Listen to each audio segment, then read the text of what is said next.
Everyone, this is Ruhi. तो आज का वीडियो होने वाला है काफ़ी इंपॉर्टेंट और ये वीडियो है सभी यूपीएससी एस्पिरेंट्स के लिए, उन एस्पिरेंट्स के लिए जो बहुत ज़्यादा कंफ्यूज हैं अपनी लाइफ में, अपनी प्रिपरेशन को स्टार्ट तो करना चाहते हैं लेकिन मीडियम कौन सा चूज़ करें ये वो नहीं समझ पा रहे हैं।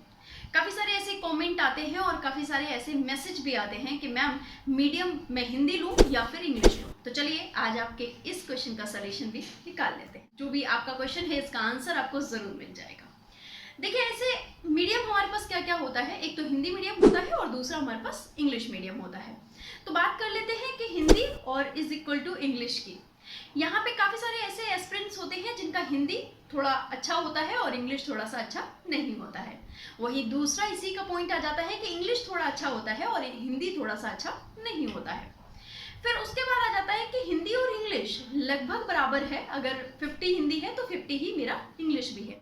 और दूसरे एक सबसे इम्पॉर्टेंट डिफरेंस होते हैं वो 80% में आते हैं। 80% होते हैं और उनका ना तो हिंदी अच्छा होता है और ना ही इंग्लिश अच्छा होता है। आप हंस रहे होंगे बट या होता है ऐसा।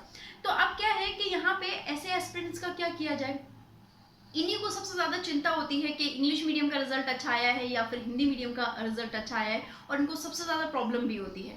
तो चलिए बात कर लेते हैं कि आपका मीडियम आपको क्या रखना चाहिए अकॉर्डिंग टू मी। अगर हम देखें और बहुत सारे जो एस्पिरेंट हैं जो क्वालिफाई हो चुके हैं उन सब के अकॉर्डिंग भी अगर हम देखें तो क्या है कि इंग्लिश मीडियम को थोड़ा सा कॉम्प्लीमेंट्री बेनिफिट्स ज़्यादा मिलते हैं। तो अगर आपका इंग्लिश थोड़ा अच्छा है या फिर हम अच्छा जो बोल रहे हैं वो अच्छा ये होना चाहिए कि आप मीन्स का आंसर राइटिंग कर सकें। सिर्फ इंग्लिश को पढ़ना या इंग्लिश को बोलना अच्छा नहीं होता। आप अगर आंसर राइटिंग कर पा रहे हैं दैट मीन्स है कि आपका इंग्लिश अच्छा है। तो अगर आप आंसर राइटिंग इंग्लिश में भी कर पा रहे हैं, आप ठीक हैं वहाँ पे, नो प्रॉब्लम, तो फिर आप इंग्लिश लीजिए बिकॉज बेनिफिट्स मिल जाते हैं। और मैं ये नहीं बोल रही कि लोक सेवा आयोग आपको हिंदी मीडियम वालों को बेनिफिट्स नहीं दे रहा है, इंग्लिश मीडियम वालों को दे रहा है। बेनिफिट्स ये हैं कि जैसे कि एक नॉर्मली अगर हम बात करें करंट अफेयर्स, इंग्लिश में जितना अच्छा आपको करंट अफेयर्स प्रोवाइड हो जाता है उतना हिंदी में नहीं हो पाता है। आजकल खैर काफ़ी सारे लोग ऐसे कोशिश कर रहे हैं कि वो हिंदी मीडियम को भी कंप्लीट ट्रांसलेट करके द हिंदू वगैरह का भी दे रहे हैं, लेकिन ट्रांसलेशन वाली जो लैंग्वेज होती है, ट्रांसलेट की हुई लैंग्वेज में थोड़ा सा डिफरेंस होता है और वर्डिंग की प्रॉब्लम आ जाती है। क्योंकि इंग्लिश मीडियम में इंग्लिश में जो वर्ड्स हैं, कुछ ऐसे वर्ड्स टेक्निकल वर्ड्स होते हैं जो अच्छे लगते हैं सुनने में, है ना। आयोग में भी बैठे पैनल के लोगों को भी वो अच्छे लगते हैं, जब सुनाते हैं, आप इंटरव्यू देते हैं उस टाइम पे भी अच्छे लगते हैं। तो उससे क्या होता है कि हमारा जो मतलब बेनिफिट है वो थोड़ा सा इंक्रीज हो जाता है। अब इसी तरीके से जैसे कुछ ऐसे सब्जेक्ट होते हैं टेक्निकल सब्जेक्ट, जैसे मैं बोलूँ कि ज्योग्राफी होता है, इकोनॉमिक्स होता है, उसमें आप जब हिंदी के वर्ड्स यूज़ करेंगे ना आपको खुद नहीं समझ में आता है कि वर्ड्स क्या है, आप पढ़ नहीं पाते, कई बार ऐसे वर्ड्स होते हैं। इंग्लिश में वही वर्ड्स अच्छे लगते हैं। तो इंग्लिश मीडियम वालों को ये थोड़ा सा बेनिफिट होने वाला है। आप इंग्लिश अगर आपकी थोड़ी अच्छी है, लेकिन अगर आपकी हिंदी ज़्यादा बेहतर है, इंग्लिश आपका थोड़ा सा कमज़ोर है और हिंदी थोड़ा अच्छा है, और मैं ये नहीं कह रही कि इंग्लिश मतलब एक कंपैरिजन करने में हिंदी से अच्छा है, वो इंग्लिश खराब ही होता है लोगों का। खराब है तो आप इंग्लिश नहीं लीजिए। आप ये मत कहिए कि मैम ने कहा था या किसी सर ने कहा था, उन्होंने कहा था कि इंग्लिश ज़्यादा अच्छी है तो इंग्लिश लोगे तो जल्दी सिलेक्शन होगा, ऐसा कुछ नहीं है। आप अपनी लैंग्वेज जो आपको अच्छे से आती है आप वो लीजिए, ठीक है। साथ में इंग्लिश के फ़ायदे और हिंदी के भी थोड़े से मैं बता देती हूँ। जैसे कि इंग्लिश मैंने बोला टेक्निकल कोई भी ऐसा सब्जेक्ट है जो आपको इंग्लिश में आप वर्ड्स लिखेंगे तो बहुत अच्छा रहेगा, ठीक है। तो ऐसा होता है, हमेशा ऐसे बेनिफिट्स मिलते हैं इंग्लिश वालों को। तो बाकी बुक्स या फिर हम सोर्स की बात करते हैं तो इंग्लिश मीडियम की जितनी ज़्यादा बुक्स मार्केट में अवेलेबल है उतनी हिंदी मीडियम की नहीं मिलती है। कुछ एक दो राइटर की ही हिंदी मीडियम की मिलती है, जबकि इंग्लिश मीडियम की बहुत सारी बुक अवेलेबल है। ऐसे ही न्यूज़पेपर में भी हम देख लेते हैं इंग्लिश मीडियम के ज़्यादा अवेलेबल हो जाते हैं। तो आप क्या करिए, अपना मीडियम अपने अकॉर्डिंग चुनिए। एक काम और करिए, जो हिंदी मीडियम वाले हैं, कुछ लोग बोलते हैं कि जिनकी जो मैं 80% की बात कर रही थी, जो 80% में है, जो इंग्लिश भी ठीक नहीं है और हिंदी भी ठीक नहीं है, तो क्या कर सकते हैं हम।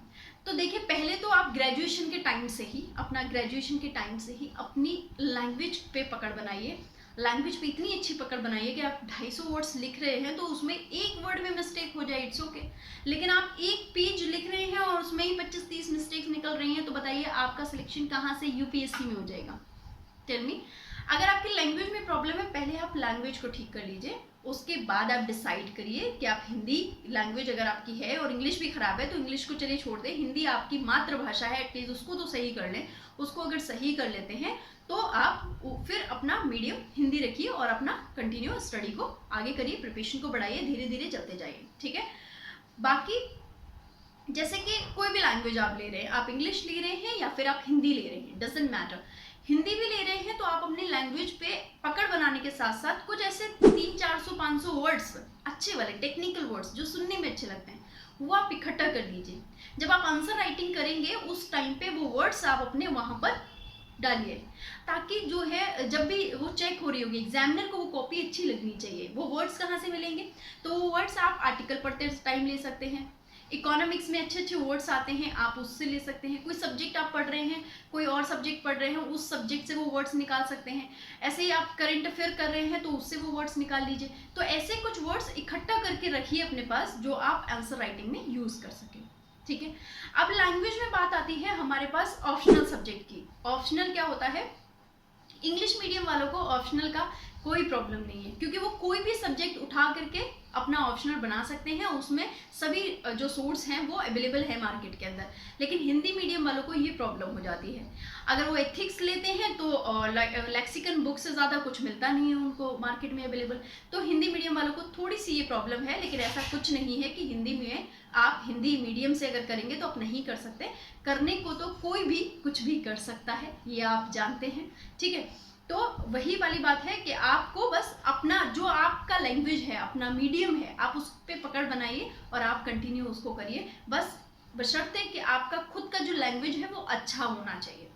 We will win not immediately but definitely, हम जीतेंगे तुरंत तो नहीं बट एक दिन ज़रूर, याद रखिए। और अपना काम कंटिन्यू करते रहिए, कंटिन्यूटी बहुत ज़्यादा ज़रूरी है। मीडियम अगर आप थोड़े से वीक हैं इंग्लिश में तो थोड़े से वीकनेस को इंग्लिश में ठीक कर लीजिए, इंग्लिश ले लीजिए। लेकिन अगर ज़्यादा वीक हैं तो आप हिंदी मीडियम ही लीजिए। आपका मीडियम अगर हिंदी है तो आप कोशिश करिए कि उसका बेस आप इतना अच्छा तैयार करें कि आपकी मिस्टेक्स ना हो, आप आंसर राइटिंग अच्छे से कर पाए। बाकी मैंने बता दिया ऑप्शनल में भी इंग्लिश वालों को थोड़ा सा कॉम्प्लीमेंट्री बेनिफिट्स मिल जाते हैं। बाकी दूसरा अगर हम देखते हैं लाइक कोई भी सब्जेक्ट है तो उसमें भी थोड़ा सा मतलब अच्छा है, उनके लिए प्रॉफिट है इंग्लिश मीडियम वालों के लिए। हिंदी मीडियम वालों के लिए जो सोर्स है, रिसोर्सेज है, वो थोड़े से लिमिटेड है, बट नो प्रॉब्लम, कर रहे हैं लोग, ठीक है। तो आप भी कर सकते हैं। All the best. चलिए मिलते हैं नेक्स्ट वीडियो में, तब तक के लिए आप अपना ख्याल रखिए, हंसते रहिए, मुस्कुराते रहिए। कोई भी सजेशन देना चाहते हैं तो कमेंट बॉक्स में कमेंट जरूर ड्रॉप करना। अपने डाउट से रिलेटेड भी कुछ क्वेरीज हैं तो आप कमेंट बॉक्स में कमेंट ड्रॉप कर दें, मैं पूरी कोशिश करूंगी आपका क्वेश्चन भी सॉल्व करने की। Thank you.